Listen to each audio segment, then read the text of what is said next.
What's going on, folks? Nate here at Tool Dyno Works. I'm back in our dyno room today with our Streetfighter V4, and I am thrilled to announce that we have finally completed, perfected, tuned, dialed in our custom ECU mapping for these amazing machines.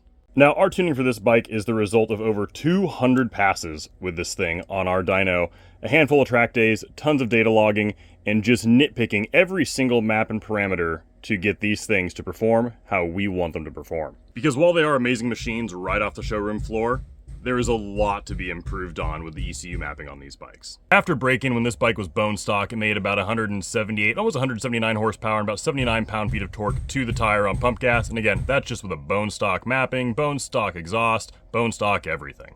And while that's cool for a naked bike, I mean, you cannot find most naked bikes out there making 178, almost 179 horsepower, they are just not right. They are lean, they are pissed off, and it's all in the name of emissions compliance, but there are huge torque limiters as well that are in place, some significant ignition timing restrictions, and even with the stock exhaust still installed, we were able to make enormous improvements. Just by tweaking the fuel mapping a little bit, optimizing the torque maps and the ignition timing maps, we were able to make an enormous improvement on this bike. Again, this was a bone stock exhaust system installed on this machine, and we got up to 191 horsepower and 82.25 pound-feet of torque to the tire on pump gas.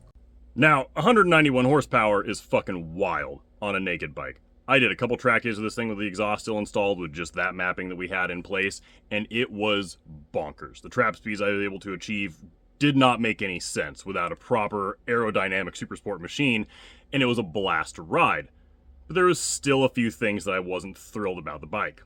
Obviously, with the stock exhaust installed, it didn't really sound like a 191 horsepower machine. It sounded cool, but it was still pretty quiet, because again, we have noise and emissions compliance here in the US and in most other countries, so manufacturers have to meet that. The other issue was the heat coming off of the thing. It got hot on that back bank, and right where it wraps around under your ass, you would feel it. So getting rid of the stock exhaust and getting this thing to be able to breathe properly was really high on my priority list, so we went ahead and installed some Van Diemen slip-ons, and here's what it did. The bottom end was shockingly bad. You can see where the power just falls off a cliff here at about 5,000, 5,500 RPMs, and that was from how just off the charts lean the bike was with the slip-ons installed. And it also only made 184 horsepower to the tire with the mapping we already built for the stock system in place. It was just not happy.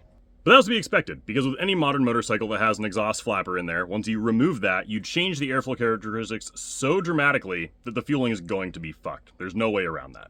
But after countless hours of individual cylinder tuning here on the dyno, we are able to smooth out all of that. And this bike now, as it sits with the Van Diemen slip-ons installed on our custom ECU mapping, makes 193 horsepower and 83.5 pound-feet of torque to the tire on pump gas. And you can see that ridiculous lean spot there around 5,000 RPMs is completely gone. The bike has a nice, perfectly smooth power and torque curve all the way from the bottom end straight to the limiter. Now, I'm sure a lot of you are thinking what I was thinking at first when we were tuning this bike, which was 193 horsepower with the slip-ons, 191 with the stock system. That's a lot of money for 2 horsepower.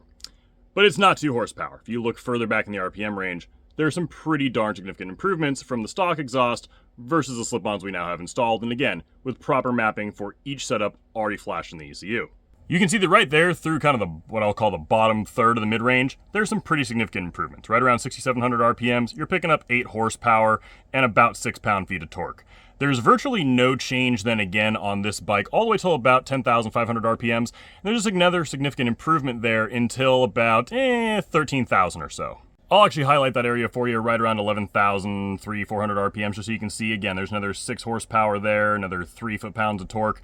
And there's a couple ponies out there at the very top end of the RPM range, but that's just not where this exhaust system was restricted from the factory. And power aside, the slip-ons sound so much better than the stock system. Don't get me wrong, they're all loud. I've seen several of them now on several different Street Fighters here over the last few months, but they sound amazing in comparison to the stock system. And once you get rid of the stock exhaust, you also get rid of that heat right under your ass. I cannot stress enough, if you have not ridden one of these, it is literally like you're boiling your balls riding around with that stock exhaust system in place, because with that exhaust flapper closed, which it is below about 6,000 RPMs on these bikes, the exhaust heat just builds up almost immediately once you're riding the thing. And it's right under your nuts. And let's not ignore the elephant in the room here, folks. Titanium looks fucking awesome. So, regardless of what exhaust you have installed, because again, I've got mapping built for several different slip-ons now. They're actually all very similar in terms of fueling needs, or the stock exhaust system, we've got you covered here at Two Wheel Dyno Works. Just like with the Panigale that I bought earlier in the season and built ECU mapping for, the reason we did this is because this is a very underserved portion of the riding community. A lot of you guys have these bikes, a lot of you are looking for tuning solutions, and there are some out there. But in my opinion, they're just too damn expensive. They usually involve handheld hardware, some sort of little puck that you have to leave installed into the diagnostic connector, and they're just not good. Or they are good, but they're just insanely expensive. I've seen some solutions upwards of $1,000, which is just crazy. So, our mail-in ECU flashing service will be available for this bike, just like it is for the Panigale, on our website for $449.99.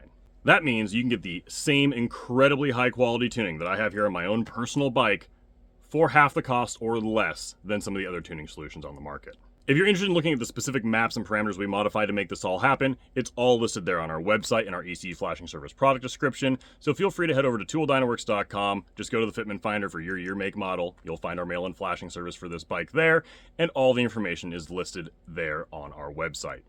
And if you're looking to purchase a mail-in ECU flash for this bike, you're going to the exact same place. Simply add it to your cart, check out, pull out your ECU, follow the instructions there to send it to us, and we'll get it flashed and shipped back to you the same day that we receive it. And as always, with any of the bikes that we offer tuning support for, if you have any questions whatsoever, do not hesitate to email us at support@tooldynoworks.com because we are always happy to help.